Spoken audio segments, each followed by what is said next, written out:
Joining me right now is Lebenthal Global Advisors President Dominic Tavella and Walser Wealth Management President Rebecca Walser. Also joining the conversation all morning long this morning, the Wall Street Journal's assistant editorial page editor, James Freeman, and the King's College in Manhattan professor of business and economics, Fox Business contributor, Brian Brenberg. Great to see everybody this morning. Thank you so much for being here. Dominic, kicking it off with you, your expectations for this market as technology continues to roll over. Where are we in this sell-off? Well, we have a tremendous amount of money now coming back into the economy as a result of this new stimulus bill. And there's inflation expectations again. So that had gotten a little bit muted over the last week or so. We saw the 10-year come back down to the 1.5 range, now over 1.6. That is bad news for technology. That's bad news for the large cap growth space. Yeah, and we're seeing the yields move up this morning and tech move down.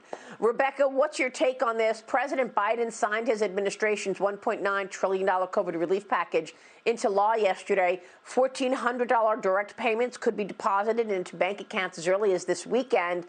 Do you see this flaring up inflation the way we are seeing some market participants viewing this?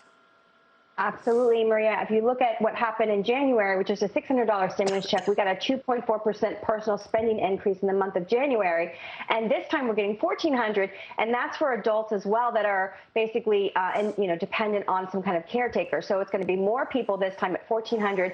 And I do expect the inflationary pressure that will come and does come when people see the yields going up like that. They can take some gains and go to safety, and that's exactly what will happen. Yeah, I mean, I guess we're getting the PPI today. Dominic, what's your expectations for the PPI? Are we seeing inflation on the producer level? So far, honestly, Maria, it's actually been muted, but I think that has to do with we're not yet at a point where the economy is completely open and people are free to spend. We've talked about this in the past. We've had over $4.5 trillion sitting in bank accounts right now without this new stimulus coming in. So there's a huge amount of capital sitting in bank accounts. People are anxious to spend that money. When they're finally free and able to do so, there's going to be a lot of pressure on the goods side because the production hasn't started yet. So until that happens, until the economy gets rolling, there's going to be a lot of pressure on prices, and it can only go higher. All right. Well, we're going to be watching that. Obviously, we'll get the PPI out in about 2.5 hours. James Freeman, jump in here. Yeah, I'm just kind of wondering where it goes beyond the short term, the immediate term. You mentioned 1.6% on the 10-year is still historically pretty low. Government's taken on nearly $4.5 trillion of debt in the last year. Federal Reserve created about $3.5 trillion of money. How bad do you see inflation, and what does that mean for interest rates going forward? So we've seen a spike already, right? We were a year ago, we were at 0.6 on the 10-year Treasury. But I do believe inflation is going to be specific to product or production. So we talked about prices of lumber and prices of steel. Production is not up to speed yet. So we're going to see this initial spike. It's going to look scary. I think we see, not today, but I think as we go into the year, we're going to see inflation well over 2%. But I think once production starts to get back into full focus, look at car production right now because we don't have chips. So once the chips come in and the production of those cars can start going again, eventually things will level off. So short term, we would get a little spike. Later on in the year, I think that levels out and some of the fear comes out of it. But as we go into next year, you could see really large increases in inflation and substantially higher interest rates.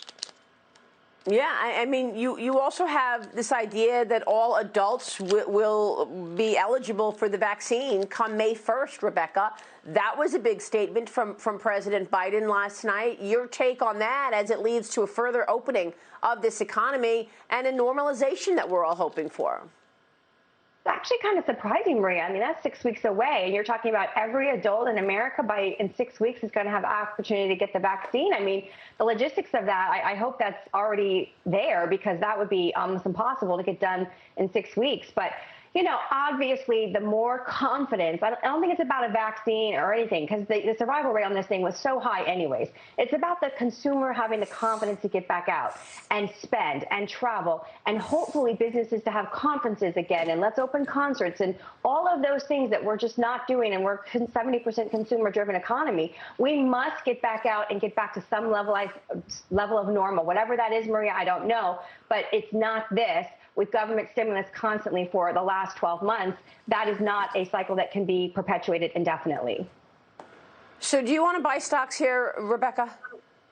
I want to buy semiconductor stocks, Maria. The Internet of Things, we're already got a shortage.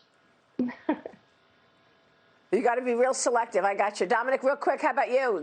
You want to buy stocks, or are you pulling back here?